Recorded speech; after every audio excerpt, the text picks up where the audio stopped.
The year was 1917, and the mud of the Western Front was thick with death. Whispers ran through German trenches, Die Canadier sind hier. The Canadians are here.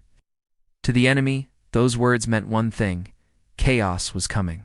Canadian Corps had earned their reputation in blood.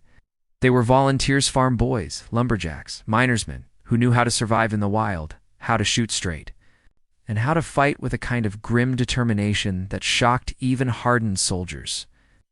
At Vimy Ridge, they faced an impossible task, capturing a heavily fortified position that both the British and French had failed to take. The Germans believed it untouchable, but the Canadians studied, planned, and adapted. They practiced the assault over and over on mock terrain until every man knew his role.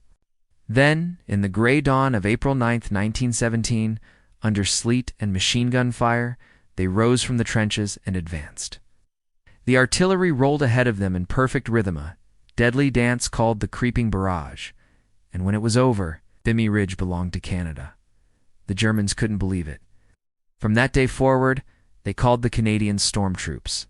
They knew wherever the maple leaf patch appeared, the line would break soon after. At Passchendaele, the Canadians slogged through waist-deep mud, dragging their wounded and their dead alike through the filth, yet still took the ridge when others had failed. They became infamous for their brutal efficiencies, silent at night, ferocious in the morning. Some Germans claimed the Canadians never took prisoners. It wasn't true, but it felt true. That's how terrifying they were. By the end of the war, they had spearheaded victory after victory, Amiens, Cambrai, Mons. They didn't just fight battles, they ended them.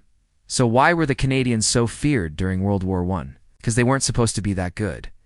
They were supposed to be colonial boys from a quiet, frozen country. But when the world went to hell, those boys became wolves and on the fields of France.